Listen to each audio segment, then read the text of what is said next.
Hello everyone, I will share real stories that I know and I'm sure you will like them.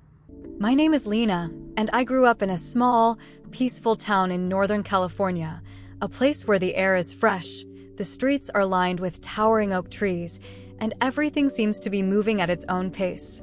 I spent most of my childhood there with my family, my parents, who I loved deeply, and who had built our life together with love, patience, and hard work. My mother, Evelyn, was the heart of our home. Always kind, always full of smiles, she was the one who made sure I felt loved every day. She was a gentle soul, making the mornings warm with her cheerful greetings while preparing breakfast, filling the house with light and joy. My father, Jacob, was more reserved, a man of few words, but everything he did spoke of his deep love for us. He worked tirelessly to support us and provide the life we needed, his dedication unwavering.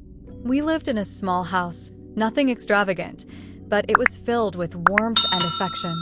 I cherished those years, the memories of home, the laughter, and the simplicity. I thought nothing could disrupt that perfection. But as life often does, things changed in ways I could never have predicted. When I was just 14, my mother suddenly fell ill. It was a sickness that came quickly, with no warning, and she passed away within weeks. I remember that time like a fog, overwhelming, confusing, and painful. Her absence left a hole in my heart, one that I didn't think would ever heal.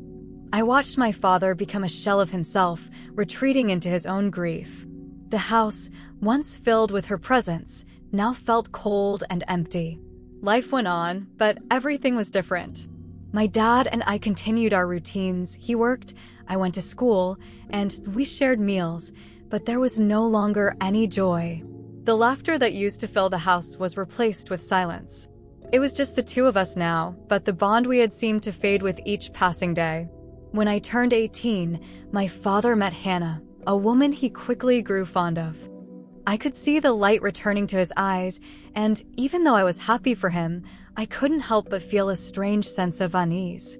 Hannah had a son, Oliver, a year younger than me.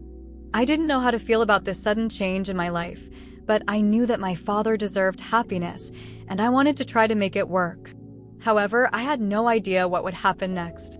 At first, Oliver and I barely interacted. He was quiet, much like me, trying to figure out where he fit into our family. It felt strange, awkward even.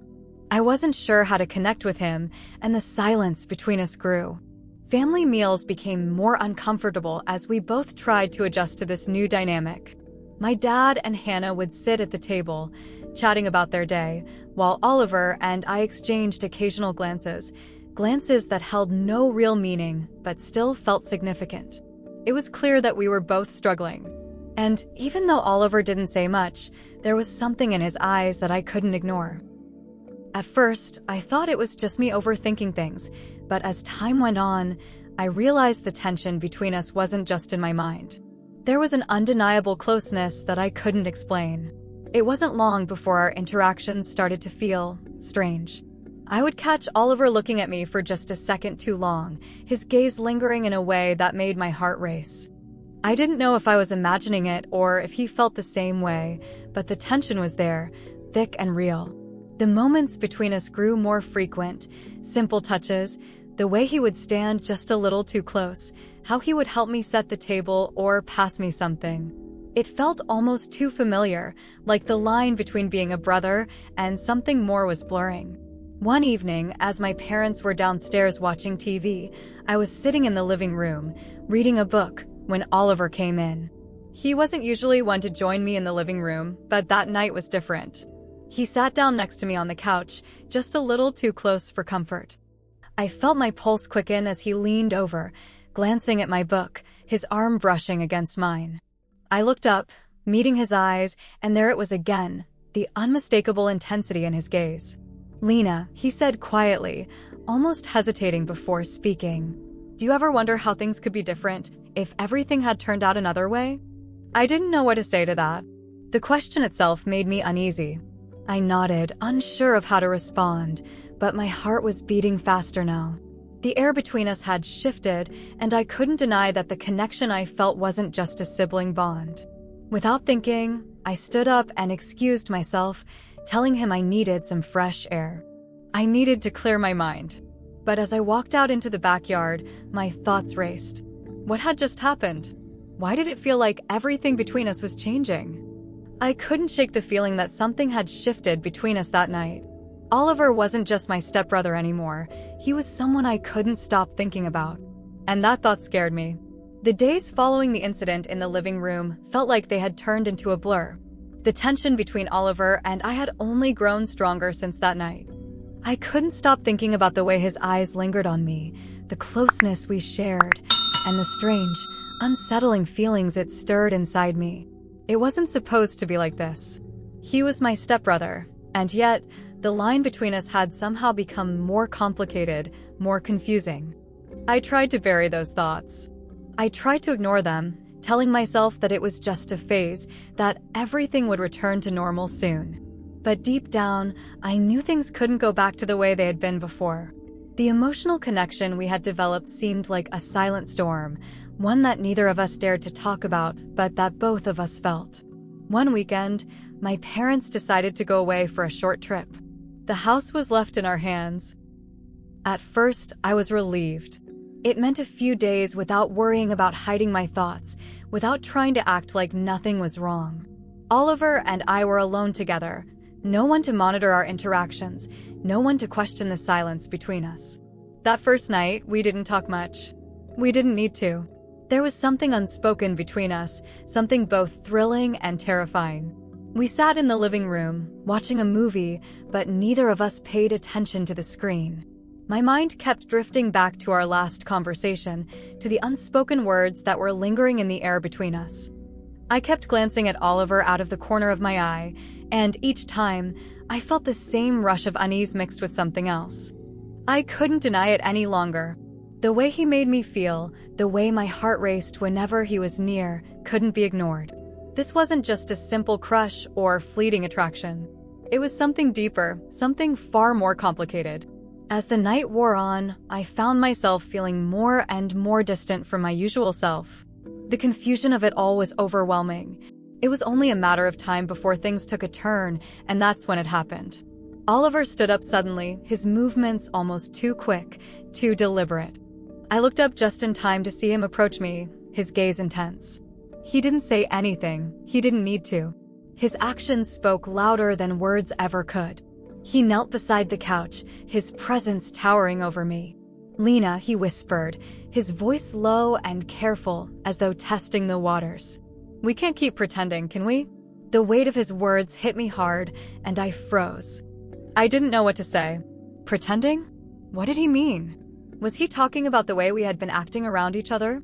How everything felt charged, like we were walking a fine line. I knew deep down that he wasn't wrong, but I couldn't bring myself to acknowledge it. "I don't know what you mean," I said, though my voice trembled. I could feel the heat rising in my chest, a mixture of anxiety and anticipation. My heart was pounding in my ears, and I felt like I was suffocating in the tension that had built up between us. Oliver didn't move. He just stared at me for what felt like an eternity, as if waiting for me to make the first move. I could feel his breath on my face, his eyes never leaving mine. In that moment, everything else faded away. The confusion, the guilt, the fear, it all disappeared. There was just him and me, standing on the precipice of something we couldn't take back. I wanted to speak, to tell him that we couldn't do this, that it was wrong, but the words wouldn't come. Instead, I found myself leaning closer, my body betraying me. And before I knew it, our faces drew closer, and the connection between us became more intense, as if everything we had been holding back suddenly surfaced, as if we both knew this was something we couldn't undo. It was a moment when all the hidden feelings we had been holding back suddenly became clear, and we couldn't ignore them anymore. Our hands found each other, and for the first time in a long time, I felt alive. The boundaries we had once known felt irrelevant, erased in that one moment. But the guilt came rushing back just as quickly as the desire had surged. We pulled away, both of us breathing heavily, unsure of how things had escalated so quickly. "Lena, we can't," Oliver whispered, but his words didn't match the urgency of his actions. It was clear that both of us were torn between what was right and what we were feeling. The struggle was written all over his face. I stood up quickly, retreating to the other side of the room. My body was shaking, my mind spinning. This wasn't supposed to happen. I knew that. But it had. And now, nothing would ever be the same. "We can't keep doing this," I said, my voice barely above a whisper. "This isn't right." Oliver didn't respond. He didn't argue. Instead, he simply nodded, the weight of the moment settling in between us. We both knew much larger, something we couldn't hide from forever. The following days were filled with silence. We spoke, but there was an invisible barrier between us. It was as though everything had shifted, and we were both too afraid to address it directly. The house felt smaller, the tension heavier, and I could sense that both of us were trying to move forward as if nothing had happened. But I knew the truth. It was there, sitting between us like an elephant in the room. By the time my parents returned from their trip, the tension had only escalated. I knew things couldn't go back to normal, but the world around me seemed to think they could. My father and stepmother returned, smiling and sharing stories from their trip, while Oliver and I exchanged only glances, a silent understanding between us that nothing would ever be the same again. As the weeks passed, we continued our secret relationship, living in the shadows of our family, pretending to be siblings while secretly longing for each other. Every moment was a game of restraint, but also a dangerous temptation. The secrecy weighed on me, but I didn't know how to stop. Until one day, I realized that I had to make a choice: continue living in this secret world with Oliver, or face the consequences and try to move on. But that would be a decision for another time. The emotional tension between Lena and Oliver continues to grow, and the story builds on the complicated feelings and unspoken desires between the characters. The cliffhanger leaves viewers wondering how the situation will unfold. Will they continue this secret relationship, or will the truth come out?